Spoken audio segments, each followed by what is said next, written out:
iPhone 5s screen replacement. The screen is completely busted, so we'll be replacing the entire screen. The older iPhones are very easy to work on. A screen replacement takes around 30 minutes or less. I can respect rocking the 5S in 2023. These old phones, the home button cable is attached to the metal plate on the back of the screen.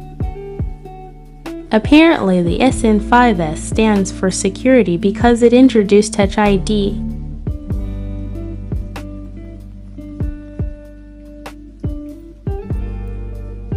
Look how small phones used to be compared to now.